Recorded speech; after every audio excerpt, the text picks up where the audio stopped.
Yeah, response video to Pyrrho. Continuing this subject about, life having this element to it that's quite gnarly, difficult, the nasty bits. There's no, will the human race ever be able to do it right kind of argument. Started by Matt, thou art that. Anyway, and, this my accusation that it's bad enough that there are these ignorant people living in a fake reality where they're living because a God had created them and it has a plan for them and they're going to go do whatever, eat tasty cake and spaghetti Monctureville. Anyway, whatever the silly narrative is, that's just a lie and nonsense. And then, that's bad enough.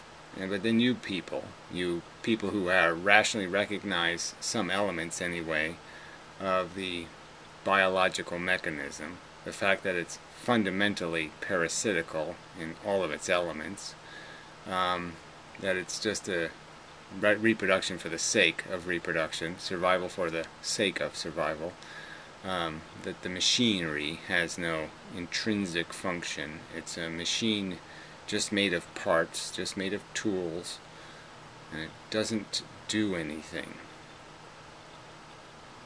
except survive. And that's a problem for an intelligence. Intelligence is going to say that's not good enough, at this price especially, and that's why I label you what you are: glib, lazy thinkers who just want to rationalize traditional notions of value and purpose with your stoic mush. And that's all it is, a stoic mush. So anyway, so Pyrrho, he doesn't like that accusation, apparently. So anyway, I'll go through what I took as notes, and then I'll play pieces of his video, just to make this simple.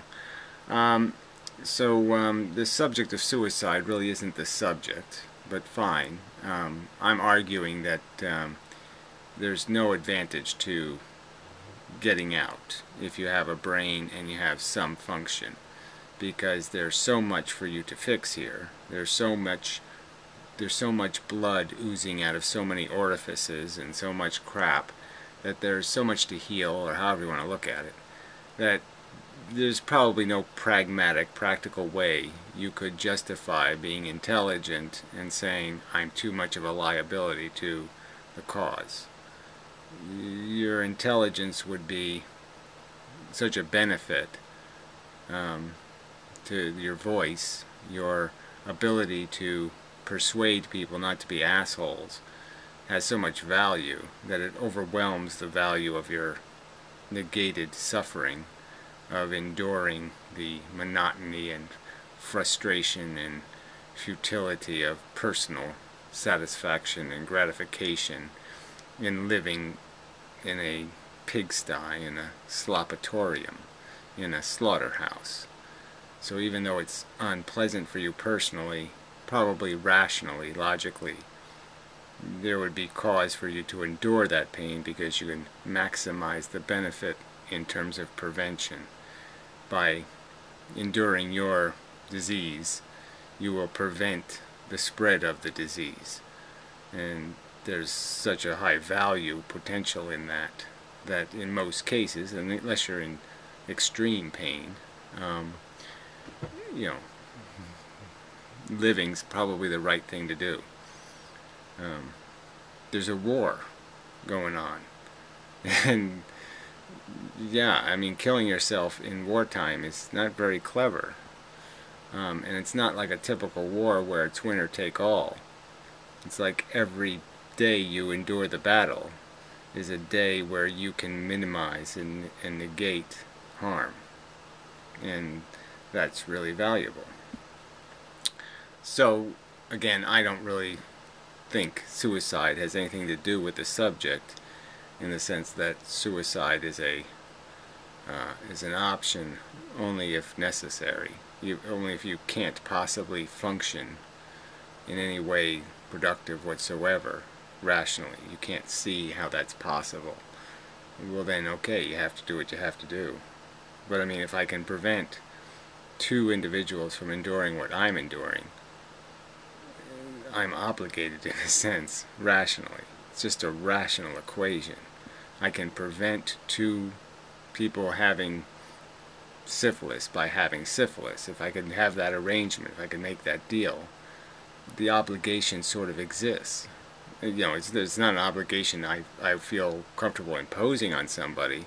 I'm just saying it's a rational obligation.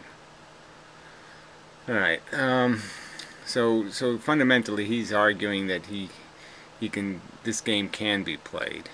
And yeah, it's okay, it's not probable, you know, maybe it's possible in weird ways, not in pragmatic ways, which right there is a concession. You know, that why would you mess with something dangerous for the high likelihood of failure?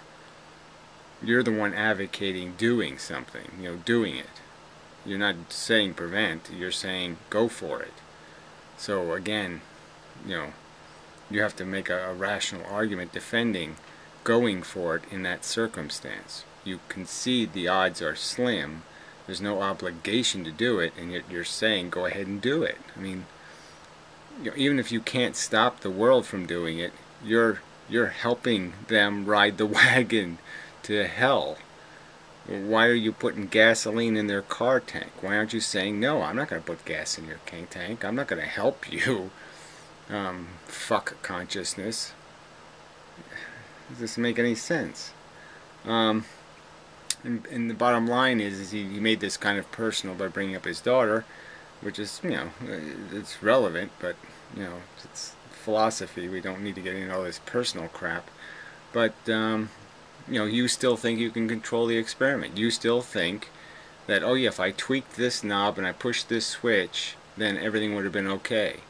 You didn't learn anything, in my opinion. You didn't learn that, no, the lesson to be learned is you can't control the experiment. That yes, you can certainly do things, you can overtly not do things that are stupid, but it's really hard to control the experiment. You can do everything right, be right, do right, and it still fails. And that's the lesson you should have learned. That it's too dangerous to mess with. And you can't say those words. Why? Because you're glibly rationalizing excuses for assholes going on joyrides. And that's all it is. Steal a car, go on a joyride. Maybe you personally say, well, I don't think that's a great idea, and that's the best you can do? Well, I say it sucks. I say it's a glib attitude to the victims you will impose on because of your inability to utter the words, yeah, it doesn't make any sense. It's not rational. It's not intelligent. Stupid people do this, not smart people. Alright. Yeah, there was another point I wanted to make connected to this, and it's sort of important. So I'm going to think for a second. Yeah, probably isn't going to come to me. I mean, damn, that's a good point. Oh, okay, so yeah, it's the concession. So in his video he did this to be or not to be thing. As soon as you're asking the question to be or not to be, you've already answered the question about whether you should procreate. If you are at all in doubt about the merits of this experiment, you have no business procreating. If you barely can cling to your own existence, if you can barely muster finding the energy or the reason to continue existing, if there's any point in your life where you've had that dilemma, you have absolutely no business committing this aggressive affirmative act. I mean, you've violated logic right there. How can you concede that you are troubled by this circumstance and yet put somebody in the circumstance? I mean, fuck. I can't call that glib denial. I mean, it's preposterous. I have to, work very hard to maintain enough enthusiasm to play this idiotic game, and yet I'm going to say go ahead and force somebody else to play it? Fuck. That's just so obnoxious. Alright. Alright, so, so possibility, he said that, and so, again, he's you know, there's a difference between, you know, the whole long odds argument, you know, of success. And that would be fine if you're trying to prevent something, because then you have no option. You have no option but the long odds, because we're not given any choice, and it's for a cause of prevention. You're not trying to prevent, you're trying to cause. Okay, you're defending causing. I'm defending preventing. These are two opposite things, and so they have a very different standard. If you're going to be a causer, if you're going to be an aggressor, you have to meet a higher standard of justification for your long odds practicality. I don't have to be practical, because I can go for the you know, 1 in a billion chance thing, because I have nothing to lose, because I'm not initiating something. You have everything to lose because you are initiating, you're imposing. So it's a completely different standard. It's as different as the standard for, you know, taking a risk with your own welfare and taking a risk with somebody else's welfare. Fundamentally different things. Alright, yeah, playing with imposition fire is glib. Somebody playing with fire in a, you know, tinder box is glib. And you're just endorsing it. You're endorsing this recklessness in the face of not only the prospect that it may be intrinsically and fundamentally futile, but that you're conceding that it's difficult, you know, long odds of taking what we have now and constructing it into a better future, because we have liabilities of tradition and heritage that are just maybe incapable of being overcome.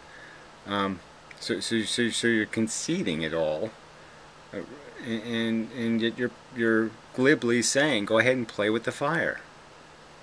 No, though, you should be advocating a huge amount of caution. Only play with the fire if you absolutely are certain you know what you're doing and that you can control the fire.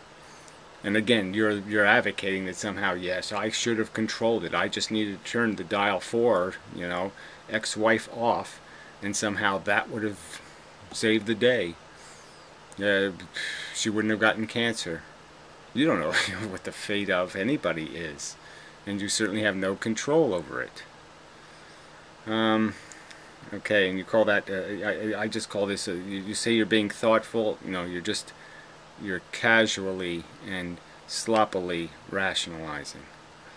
Alright, so now we're back to, at the end of his argument. He was going back to this privilege argument, which is so obnoxious. You know, that all these antinatalists are just a bunch of angsty people from privilege, which is absolutely a lie. They have no personal experience, which is a lie. And no personal pain. Fuck you. I mean, it's just bullshit. You know, the more important point is here's, you know, he's arguing that, you know, people in the third world are so desperate to live that they don't have time to have these contemplations and these considerations. No, they don't have the intelligence to have them. That's part of what time is. Time having leisure to acquire knowledge and to contemplate the meaning of existence without just doing it in some superficial God says so way. Yeah, it takes time to acquire that knowledge. It takes time to understand evolution. It takes time to understand your place in the universe. It takes a lot of thought. And yeah, they don't have time to do that. But that's ignorance. That's not a good thing. That's a bad thing. They're ignorant, Pyrrho. They're not stoic. They're not brave. They're stupid. I'll say that again. They're not stoic. They're not brave. They're not heroic. They're stupid. Shit. Alright, so I guess I would add to this, you know, just as another point to be made on this argument of what it takes to get to a better future. And I've often made this argument that the real problem, one of the biggest problems, is, you know, us resorting to violence as a solution for problems, simple answers to complex problems, that kind of thing. That ain't gonna work. And certainly, the problem with civilization is that to have it, you have to pay a price for it, and the price is this freedom nonsense kind of has to be thrown away. You can't have chaos and system design. They're obnoxious to each other. You can't have a well-constructed building made by chaos incorporated. It just isn't going to work. And so, in a way, civilization requires a kind of fascism. Yeah, it's only fascism in appearance, because it's all good and well intended and thoughtful, but it still requires it. And so it's kind of like sometimes propaganda can look like a fact, but it's not. and I'm just saying that you got to pay for civilization, and the price is you've got to narrow the construction. You've got to design it. Alright, so the privilege argument, which is bullshit, I already pointed out. It's ignorance that keeps the poor eating the gruel. The Glibites are serving the gruel. The poor will eat it. They'll eat your rationalizations and live by them. So, bad on you. That's how I look at it. You're part of the solution, or you're part of the problem. And you're just telling me you prefer to be part of the problem. Anyway. Well, Gary, I'm so sorry that you thought that my input on this was glib. I think your solution is a bit glib. On the other hand, one commenter is like, "Oh, Gary really was, trashed you in his video," which yeah, well, fuck the commenters. I didn't trash you in my video, and I even said in the video I really didn't intend to. I didn't anticipate the video would be as hostile as it was. It just that I got angry as I was making the video, because what you were saying was just silly rationalizations. And first off, I think you're smarter than that, and second off, I find that obnoxious. I find that the number one problem with the universe is tradition and heritage and idiots who just rationalize the status quo. And that's all you were doing. Status quo, in the box thinking. I am suicidal. Plenty. I've had a lot of suicidal thoughts since my daughter died. And when I was young, I decided I did not want to commit suicide. I thought it through, and I think everybody should. Yeah. Well, again, so if you're thinking it through, if you're even considering it as an option or a preferable solution to your dilemma, then what business do you have in creating more people? In creating people. You can't even resolve with certainty your own existence. It's not even obvious to you why you're playing the game, and yet you're going to sign someone else up. That, to me, is glib, irresponsible, hypocritical, duplicitous bullshit. As a result, choosing the wrong abusive partner and having children that I gave everything I could give to, who still wanted to seek out a way to deaden their pain. I should have. So I was going to say he should have kept him from the ex-wife. Yeah, well, you're saying that that's the problem, right? You're not going to say society, culture, school, peers, all these other things wouldn't have consumed them anyway. You can't just look at the statistics and figure out that they're going to get consumed. And so you've diagnosed the problem, and so you've decided that it wasn't that the game was dangerous and intrinsically and fundamentally so. No, you just didn't turn that one dial the right way. And if you just turn the right dial the right way, everything works out okay. There's happily ever after. Bull. Shit. Jumping. If it plays. Then that's a practical concern. The fact that it's technically possible doesn't mean it's actually possible, that it's actually going to happen. You know, it's technically... So there we go. He's conceding. There's this little glimmer of blinky hope way, way, way over the horizon there, that you're going to somehow be able to play this game right.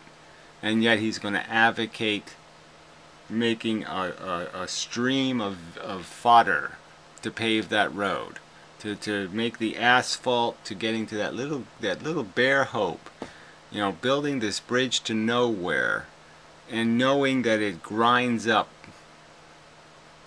you know, billions of sentient existences. And I can't call that glib.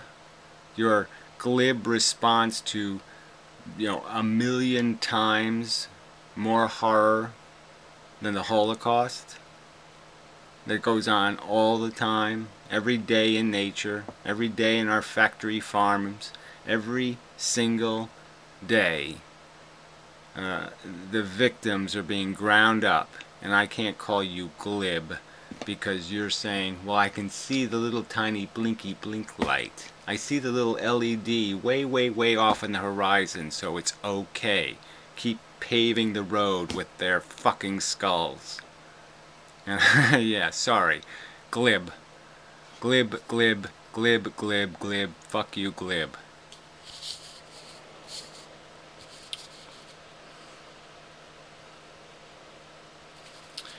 Okay, YouTube, come on. Relatively free of oppression, worries of being raped.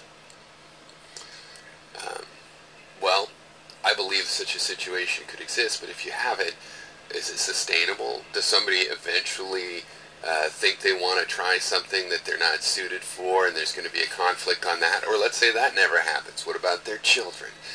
We don't know how to raise... Well, yeah, well, even if you get to your perfection, you can't stop the next AIDS virus or the next super bug or the next thing that'll overwhelm our technology and prevent... You give us no chance or no way to mitigate against. You can't stop the, you know, whatever, the asteroid or the this or the that or the climate, you know, the continents decide to go fly around, the moon splits in half. There's a, you know, this whole idea that, yeah, you're going to be able to... Sustainable is a silly word. It's not going to be sustainable. The sun's going to supernova and you're going to be... The human race is going to be done. Now, it can end gracefully or it can end badly. You can play it out in some dystopia for another 1,000 or 10,000 or 100,000 years. You could sentence the biological life on Earth to live out another, you know, 10 or 20 or 30 million more years. You know, just eking out worms, just pushing through the humus, the body parts, and say bravo. I mean, again, I can't come up with this is such glibness in the face of the suffering.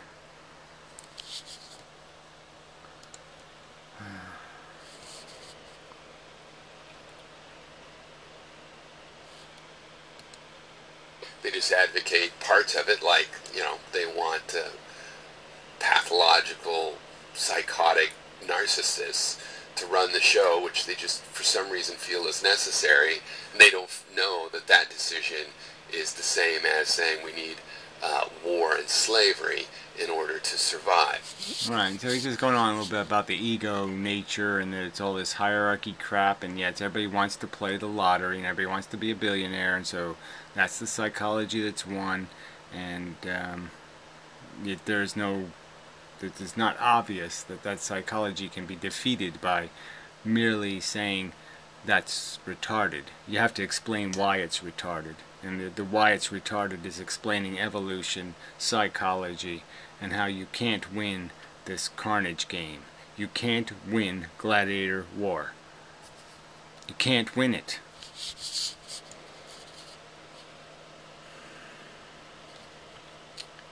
Moving on. I don't know why YouTube's not playing the damn video. For not having kids, right? Let me go back and see what he said there. Going towards your conclusion, well, I guess you're screwed because they're not starting out at your conclusion. We're barely at the point where people may be able to live lives where they're not pressured and insulted for not having kids, right? Yeah, we're only barely at that point because no one will be hard-ass. All you rationalizers, all you Glibites, just keep advocating for this diversity crap and just keep saying they're entitled to their relativistic, nonsensical opinions. You don't have any balls. You won't stand for fucking anything. Your values are ambiguous, vaporous mush that are just circumstantial to your advantage. And so what am I supposed to say? Yeah, the problem is you.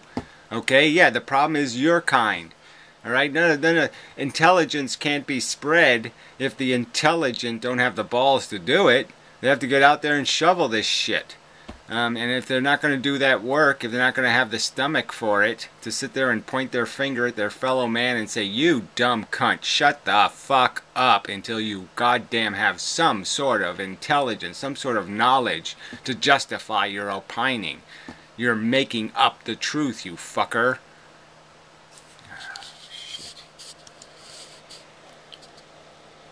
They'll remain ignorant as long as you keep telling them that's okay. Things fall apart. That doesn't mean we have to have slavery. Right? It doesn't mean we have to have war. It doesn't mean we have to have so much rape. Right? It doesn't mean that. Right? It means that everything's mortal. It means the universe. Yeah, whatever. We know we're competitive by nature. We know that we're made to be gladiators in a silly and insane arena. That's our construction. Well, yes, we can train the Tyrannosaurus to drink with its pinky out, you know, out of the proper teacup, and to use the proper language, and not to bite you in the neck because it feels like it really wants to. But if we train it hard enough, will it have any reason to live? And the argument is, if you take the agenda engine, out of us, then there's really no reason to play the game. Because now you don't even have the agenda. Because the agenda is all driven by want and desire. It's going to, fall apart at some point on its own. It's going to freeze, or it's going to recollapse and burn up. Something is like this. Yeah, right. And again, I can't call it glib because some asshole says, well, eventually the old person will die. So yeah, just keep them alive like a vegetable in the nursing home for 100 years. I'm not supposed to call that glib? You know why they're going, kill me, kill me, kill me, let's say. That's all they can say is kill me, kill me, kill me, kill me. And some glibite comes by like you and just says, well, they're going to die eventually. So, yeah, keep them alive until the eventual. Torture them until then. Fuck you. Stupid. That you don't engage with directly, you're glib about it, right? You just go, well, it's obvious. Yeah, well, I don't think I just go, it's obvious. I make 30-minute videos, 4,000 of them, trying to explain why rationally we can only understand ourselves as basically existing on a bug planet, and that we are like a Tyrannosaurus. If Tyrannosaurus got intelligence first, they'd have our dilemma. They'd have this dilemma, except it'd be more obvious to them because they could look in the mirror and see, the resemblance to the bug. And because we don't resemble it as much, we have this notion that that's not what we're doing, but that's what we are. You're a flatworm, Pyrrho, okay? A flatworm that can sing and dance. You're just a GI track run amok with a bunch of specialized tools that just make you better and more insidious in your acquisition. And that's our fundamental nature, that's our origin, and there's nothing realistically you can make out of that. And I haven't just said it's obvious. I've made the arguments in many different ways, from many different perspectives, explaining why. This is the only rational conclusion. It's the only way you can do logic. If you do logic, this is the conclusion you're going to end up in. Train themselves to fight to survive, and it becomes alien, the idea that survival itself is the problem, right? When you have to fight really hard to survive, you don't grow a mindset that makes, hey, just stop surviving, just give up. Right, you don't grow a mindset. You don't grow a mindset. You don't have intelligence. You're just an ignorant, dumb redneck. You're just an idiot. And you're advocating for idiocracy now. So you're just defending idiocracy. That's not what intelligent people are. Troubled. Intelligent people find it, find responsibility daunting and burdensome. Yes, the ignorant asshole, give him $1 billion and he'll be able to piss it away with no problem. Give it to somebody with a little bit of intelligence and they're going to have a big problem. Because they know that money's going to represent life and death.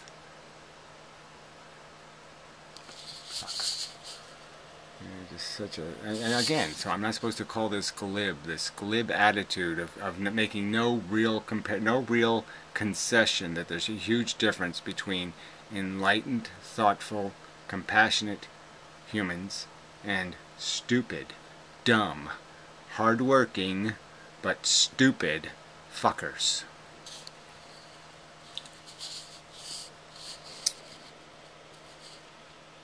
To get someone like Heroin Church on your side, because he didn't have to develop a will to survive. Oh, so yeah, again, so he's just using Heroin Church because he's, some elitist living off luxury, and somehow that's what all antinatalism is. And I'm not, frankly, fuck you.